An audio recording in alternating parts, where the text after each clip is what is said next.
Hello, it's Gahmya drummond-bey of Evolved Teacher, and this is my very first flash briefing. Today's affirmation is, I am guided to the right people, places, and situations that will support my growth and expansion. I am guided toward my anchors.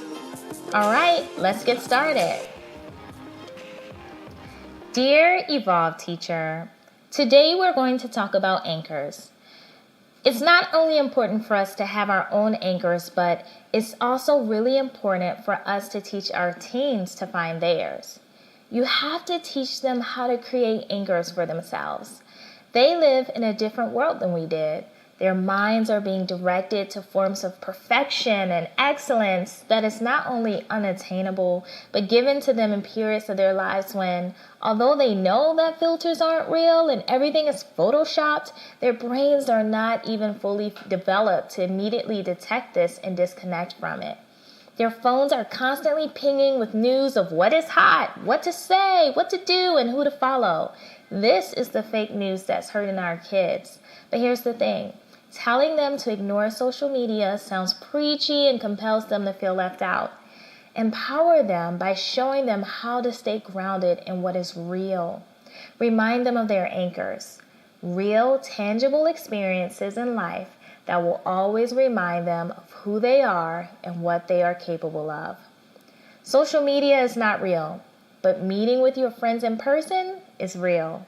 As soon as you begin to feel that feeling of jealousy, envy, or I need to be, do, look, or have more, go to your anchors. Anchor number 1, remember to keep offline connections. Have non-negotiable hangout days with your friends, cousins, or siblings, even if you just do nothing together. You are amazing and enough. Create anchors that also don't involve competitions or others, because guess what? There are times when besties become mean girls and mean guys. However, no matter what, you are enough. So be sure to have some time that you spend alone just for you to remember how awesome you are. Anchor number 2, always have time to create, journal, and play. And move your body just for yourself.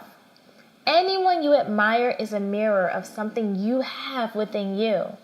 So finding someone older than you to give you real answers to real questions can be powerful. When I meet a teen or a young adult, my first goal is to provide all the Me Too's possible, because sometimes they won't talk and that's okay. So I tell stories about myself, my awkward moments, and what I did, read, or learned to move past them. I talk about the resources that I used and still use, and here's the thing. I share my journey along the way. Adults, teachers, leaders, share your personal growth with the young people around you. Even if you have just begun a new journal practice, talk about it.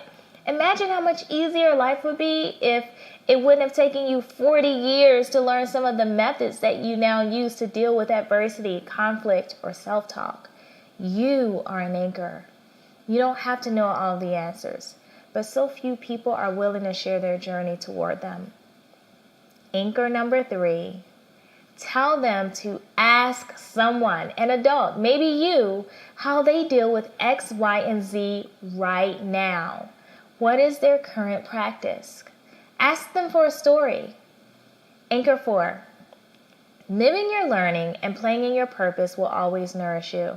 You don't have to do anything extraordinary. Every extraordinary thing was created by someone ordinary who just allowed themselves to try to make small, extraordinary steps. You can choose to do one singular extraordinary thing each day. Just one. How? Well, let's start with all those ideas that you ignored because you felt that you didn't have enough or know enough to put out there. Find a way to make them happen, even if it's on a small scale, and watch the seed grow. What will you do today? The final anchor is this, and it's the most important. There is an epidemic of people feeling as if they aren't enough. Our kids are trying their best in schools and institutions, but they don't really see where any of it goes. It's no longer enough to tell them to put in daily effort to maybe be successful in 8 or 10 years. If you study science, maybe you can be a doctor later on. No. Ask them what joy they want to bring in the world, or what issue in the world would they like to work on solving. Then ask them how they could start right now, at this moment. Could they blog about it? Create a video course about it on Udemy, a YouTube channel? Create an Instagram page for this issue, or build a community for others who have a similar mission? Evolve Teacher, I hope this helps. I love you all. Cheers to anchors. May we be them. May we raise them. May we see them in each other. That's it for today. If you enjoyed this flash briefing, please leave a review and follow me on Facebook and Instagram as Evolve Teacher. Until tomorrow.